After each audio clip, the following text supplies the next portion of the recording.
41।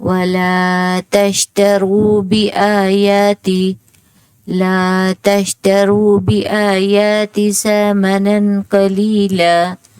ثمنا قليلا وإياي فاتقون۔ انگلش میں قرآن پاک۔ اب اردو میں ترجمہ۔ اور اس کتاب پر ایمان لاؤ جو میں نے اپنے رسول صلی اللہ علیہ وسلم محمد صلی اللہ علیہ وسلم پر اتاری ہے۔ پھر انہوں نے یہ بھی فرمایا حضرت یعقوب علیہ السلام کو اور ہمیں بھی، ان کی اولاد کو بھی فرمایا تھا، اور ہمیں بھی حکم ہے کہ جو کتاب اللہ تعالیٰ کی طرف سے اتاری گئی ہے، محمد صلی اللہ علیہ وسلم پہ کون سی کتاب اتاری گئی؟ قرآن پاک۔ تو اس کا کہہ رہے ہیں کہ اس پہ ایمان لے آؤ، ایمان لاؤ جو میں نے اپنے رسول پر کتاب اتاری ہے، حالانکہ یہ اس کی اصلاح تصدیق کرتی ہے، یہ اس کی صلاح اور تصدیق۔ یہ دیکھو انہوں نے یہ نہیں کہا اب کتنی کتابیں ہیں اس دنیا میں، کتنی یونیورسٹیاں چلی جائیں، کہیں چلے جائیں، فلاں ڈگری فلاں کورس، تو اللہ تعالیٰ نے کسی کا ذکر نہیں کیا، کوئی کتاب اللہ تعالیٰ نے نہیں بھیجی، نہ ہی اتنے دنیا میں بڑے بڑے فلاں ہیں، اتنے پیر ہیں، اتنے ولی ہیں، اتنے فلانے، اللہ تعالیٰ نے ان کا ذکر بھی نہیں کہا کہ ان پہ ایمان لاؤ، ان سے ڈرو، کہا ہے ڈرو صرف مجھ سے، ایمان لے محمد صلی اللہ علیہ وسلم پہ، وہ ان کے بندے اور نبی ہیں، اور کتاب انہوں نے صرف قرآن پاک کا کہا ہے۔ ہم جتنی ڈگریاں حاصل کر لیں، ہمیں ایمان کس کے اوپر لے آنا ہے؟ کتاب قرآن پاک پر۔ اور پڑھنا کس کو چاہیے، کس کے اوپر عمل کرنا چاہیے؟ قرآن پاک پہ، نہ کہ جتنی یونیورسٹیوں، سکولوں اور جدھر کی گندگیاں ادھر ایمان لانا چاہیے۔ نہیں، اللہ تعالیٰ کی کتاب پہ، قرآن پاک پہ ایمان لاؤ، اس کو سمجھو، اور محمد صلی اللہ علیہ وسلم پہ ایمان لاؤ، اور جو کتاب میرے نبی پہ اتاری ہے، حالانکہ یہ اس کی اصلاح تصدیق کرتی ہے، یعنی کہ یہ تصدیق کرتی ہے یہ کتاب کہ یہ محمد صلی اللہ علیہ وسلم اللہ کے نبی ہیں، اور یہ کتاب ان کے اوپر اتاری گئی جو تمہارے پاس ہے، اور تم ہی سب سے پہلے اس کے منکر نہ بنو۔ تو انہوں نے کہا یہ جو کتابیں تمہارے پاس ہیں، یہ اس کے منکر سب سے پہلے تم نہ بنو۔ اب ہمارے پاس یہ قرآن پاک ہے، کتاب ہے، تو ہم اس کا انکار کرتے ہیں۔ انکار یہی ہے، اس کو پڑھتے نہیں ہیں، اس کو سمجھتے نہیں ہیں، دوسروں سے فتوے لیتے رہتے ہیں، دوسروں کے پیچھے بھاگتے رہتے ہیں، کیا کچھ کرتے رہتے ہیں۔ اگر ہم اسی قرآن کو پڑھ کے، اس کو سمجھ کے، اس کے اوپر عمل کریں اور اس کا انکار نہ کریں، انکار نہیں یہ نہیں ہے کہ ہم اس کو پیٹھ نہ کریں، اس کو اونچا رکھیں، نہیں، انکار یہ ہے کہ ہم اس کو پڑھتے نہیں، جو کچھ اللہ تعالیٰ نے قرآن پاک میں ہمیں بتایا، حکم دیا، اس پہ عمل نہیں کرتے، اور میری ایتوں کو دنیا کی تھوڑی سی قیمت پر فروخت نہ کرو۔ پہلے ایسے کرتے تھے، اب بھی قرآن پاک کی آیات کی چند ان کا ترجمہ الٹ پلٹ کر لیتے ہیں اور اپنے فائدے اور اپنے فرقے کے لیے اس کو یوز کرتے ہیں۔ تو اللہ تعالیٰ نے سخت منع فرمایا کہ میرے قرآن پاک کی آیتوں کو چند پیسوں کے لیے فروخت بھی نہ کرو۔ فروختی کرتے ہیں نا، اب دیکھیں کسی پیر کے پاس چلے جائیں، بولیں گے یہ پڑھو، یہ نہیں بولیں گے قرآن پاک پڑھو، وہ کوئی ایک چیز بتا دیں گے، کہیں گے یہ پڑھو آپ کا کام ہو جائے گا۔ اگر انہی ایک چیز سے کام ہوتا تو پھر اللہ تعالیٰ سارا قرآن پاک کیوں اتارتا؟ وہ تو وہی ایک چیز ہر کوئی گلے میں بھی لٹکا لیتا، پڑھ بھی لیتا، تو ان کے سارے کام ہو جاتے۔ اللہ تعالیٰ نے ایک چیز قرآن پاک میں بتائی ہے، تو ہمیں قرآن پاک کو پڑھنا چاہیے اور اس کو سمجھنا چاہیے اور اس پہ عمل کرنا چاہیے، اور دوسروں کو بھی کہتے رہنا چاہیے، چاہے وہ عمل کریں یا نہ کریں۔ آپ دین کی دعوت ان کو دیتے رہیں، قرآن پاک سے جوڑنے کی کوشش کرتے رہیں تاکہ وہ قرآن پاک سے جڑیں اور دنیا اور آخرت سنواریں۔ کوئی کتاب نہیں ہے جو مسلمانوں کو سیدھے راستے پہ لے جائے سوائے قرآن پاک کے۔ ہندو ہو کر سائنسدان وہ قرآن پاک کو سمجھ رہے ہیں اور اس پہ عمل کر رہے ہیں، اس کی آیتوں کو پڑھ پڑھ کے اتنے نسخے نکال رہے ہیں، اور ہم مسلمان قرآن پاک کو پیٹ کر کے انہی انگریزوں کے پیچھے بھاگ رہے ہیں جو قرآن پاک سے چیزیں سیکھ کے بنا رہے ہیں۔ ہم ان کی پیروی کریں، اپنے قرآن پاک کو نہیں پڑھ رہے، اور مجھ ہی سے ڈرتے رہو۔ اللہ بار بار فرما رہے ہیں ڈرو بھی مجھ سے، قرآن پاک پڑھو، یہ آخری کتاب محمد صلی اللہ علیہ وسلم پہ ایمان لے آؤ، اور اللہ تعالیٰ فرما رہے اپنے فائدے کے لیے میری آیتوں کو فروخت بھی نہ کرو۔ اب ہے انگلش میں ترجمہ۔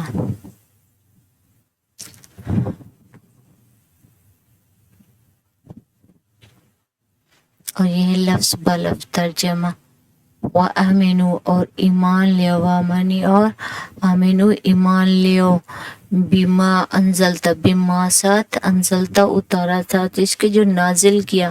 مصدقاً تصدیق کرنے والا، لما معاکم واسطے اس کے جو تمہارے پاس ہے، ولا تکونوا اور نہ تم ہو جاؤ، اولا کافرین بھی پہلے انکار کرنے والے اس کے، ولا تشترو اور نہ تم خریدو یا بدل لو، بھی آیاتی میری آیتوں کو، ساماناً تھوڑا، قلیلاً منافع کے لیے، میری آیتوں کے بدلے تھوڑی قیمت نہ لو، وَإِيَّیَّ فَاتَّقُونِ اور صرف مجھ سے ہی ڈرو۔ اب ہے تفسیر سے بخاری کی قرآن کی تصدیق اور پچھلی آیات کی کتاب۔ اس آیات میں اللہ تعالیٰ بنی اسرائیل کو فرما رہے ہیں کہ قرآن وہی پیغام لایا ہے جو تمہارے اپنی کتابوں تورات میں موجود تھا۔ یہ نہیں، اللہ تعالیٰ ان کو فرما رہے ہیں کہ قرآن پاک وہی چیزیں لا رہے جو تمہارے پاس ہیں تورات میں، انجیل میں، جو تمہارے نبیوں پہ نازل ہوئی ہیں، وہ کتابیں آلریڈی تمہارے پاس ہیں،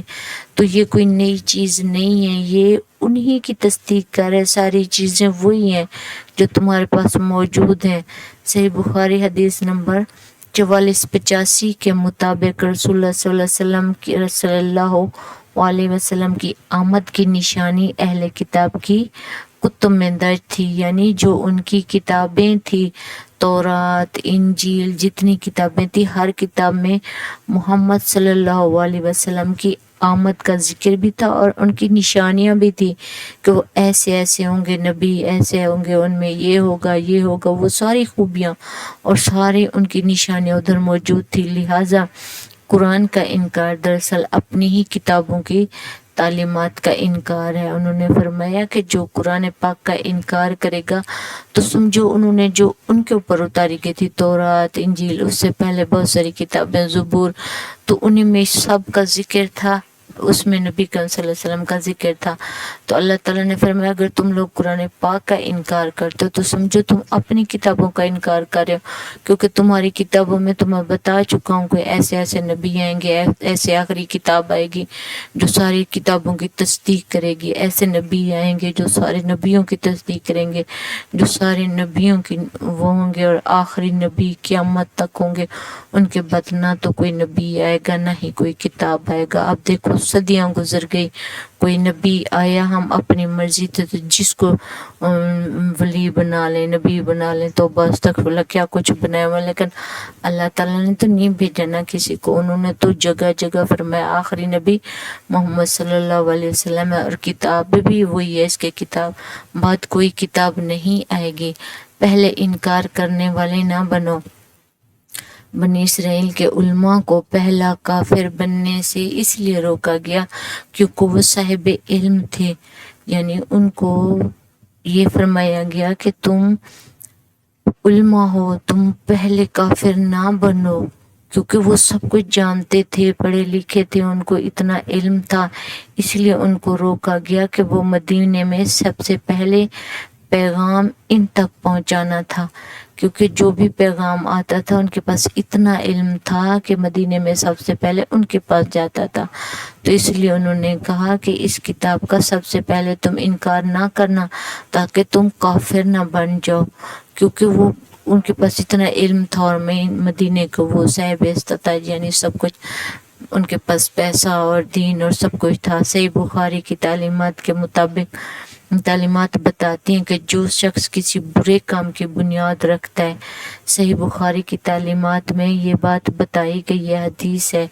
کہ جو انسان کسی برے کام کی بنیاد رکھتا ہے،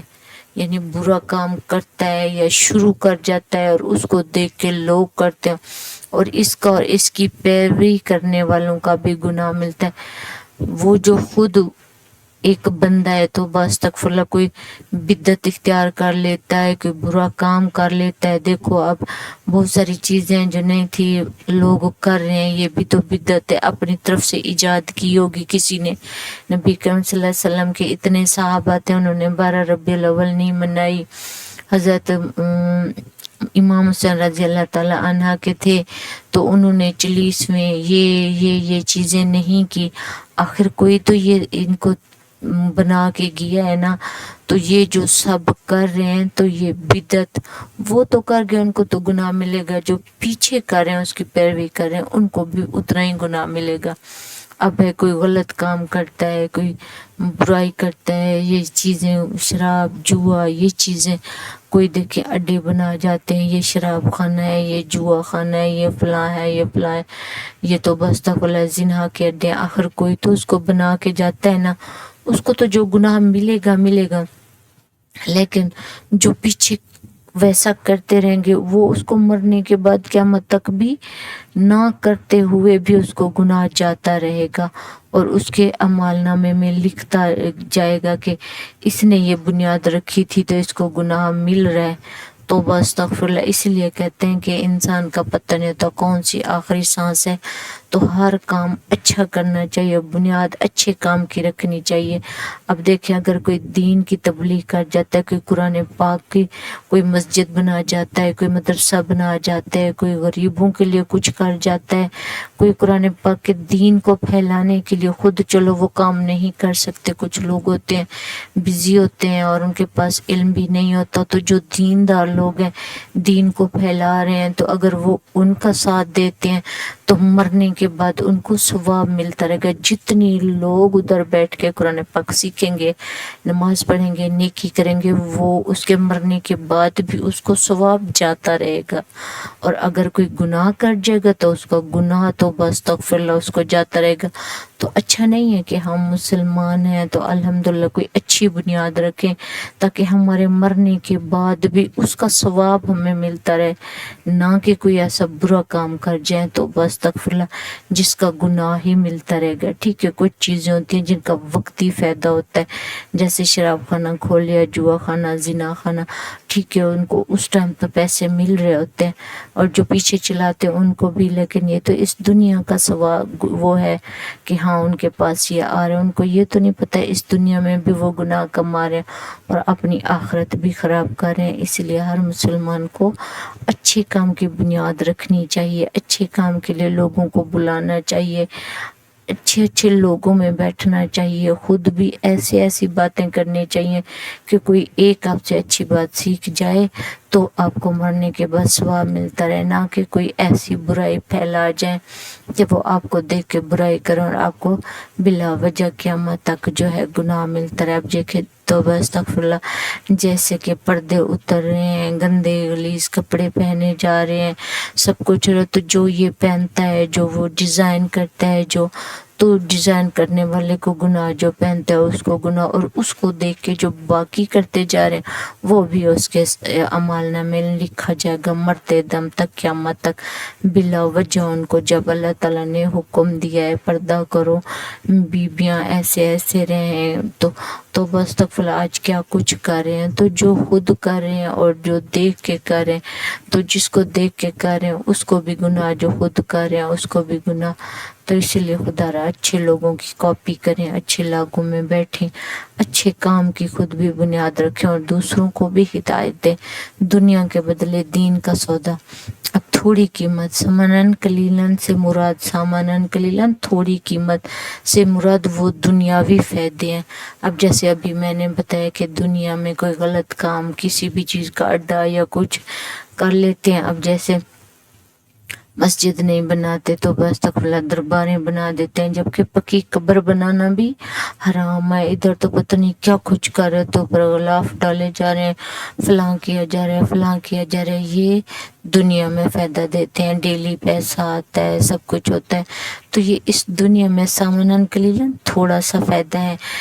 عہد یا مال یا دولت ہے جن کی خاطر کچھ لوگ اللہ کی آیات کو چھپاتے ہیں۔ دیکھو اب اللہ تعالیٰ نے ہر جگہ فرمایا ہے میری عبادت کرو، مجھ سے مدد مانگو۔ الحمد شریف میں بھی وہ فرما گئے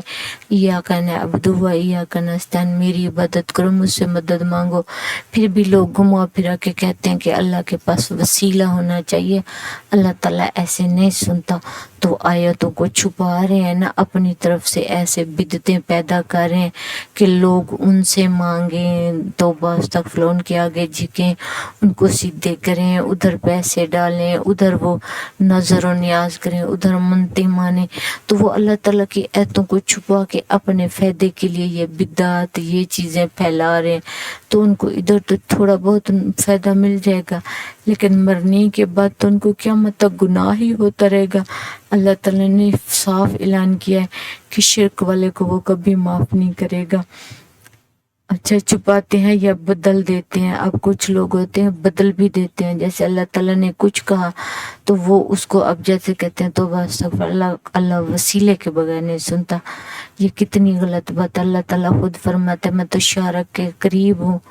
میں تو ہر وقت انتظار میں ہوتا ہوں کہ کون مجھ سے بھٹکا ہوا انسان توبہ کرتا ہے اور میں اس کی توبہ قبول فرماؤں۔ اور اللہ تعالیٰ اکثر زیادہ بھٹکے ہوں کی توبہ زیادہ قبول فرماتا ہے، کیونکہ اللہ فرماتا ہے جیسے ایک صحرا میں بندے کا اونٹ تھا جس کے اوپر اس کا کھانا سب کچھ تھا، وہ اونٹ کھو گیا اور وہ بندہ تنہا ہو گیا، ایسے بھٹکتا رہا صحرا میں، لیکن جب اس کو اونٹ مل گیا تو وہ ایسے خوش نحال ہو گیا کہ اس کے پاس سب کچھ تھا۔ ایسے ہی میرا انسان اس دنیا کے صحرا میں کھو جاتا ہے، پھر میں اس کا انتظار کرتا رہتا ہوں، جب وہ واپس آتا ہے مجھے پکارتا ہے تو میں خوش ہو جاتا ہوں، اس کی توبہ قبول فرماتا ہوں۔ بخاری شریف میں دنیا کی بے ثباتی کا ذکر کثرت سے ملتا ہے، جس کے مقابلے میں اللہ کی رضا کی قیمت بہت زیادہ ہے۔ یہ چھوٹی موٹی چیزیں تو بہت زیادہ کثرت سے یعنی بہت زیادہ ملتی ہیں، بہت زیادہ، لیکن اللہ تعالیٰ فرماتا ہے کہ اللہ کی رضا کے لیے جو ہوتا ہے وہ بہت زیادہ ہوتا ہے، چاہے اس میں اس دنیا میں جتنا، لیکن ایک انسان اللہ کی رضا کے لیے کہ اینٹ بھی کہیں پہ لگا دیتا ہے کسی مسجد میں اچھے کام میں، تو اللہ تعالیٰ اس کا جتنا اجر دیتا ہے، ادھر آپ مال کروڑوں اربوں کوٹھیاں بنا لیں اتنا ثواب نہیں ملتا جتنا آپ اللہ کے کام میں کوئی ایک اینٹ بھی لگا جاتے ہیں، ایک قدم بھی چلتے ہیں اللہ کی رضا کے لیے، اللہ کے کام کے لیے، کسی کو بلاتے ہیں اچھائی کے لیے، نماز کے لیے، کسی کو قرآن پڑھنے کے لیے بلاتے ہیں اور کسی کو سکھاتے ہیں قرآن پاک یا کوئی اچھائی، کسی کو پردہ کرنا، کچھ بھی اچھا آپ سکھاتے ہیں تو اس کا اتنا بدلہ ہے، اللہ کی رضا کے لیے آپ کرتے ہیں تو بہت بڑا انعام ہے، اور وہ مرنے کے بعد بھی ملتا رہے گا۔ اور اگر کوئی گناہ کی طرف کسی کو بلاتے ہیں تو توبہ استغفر اللہ، اس کا گناہ مرنے کے بعد بھی آپ کو ملتا جائے گا۔ انگلش میں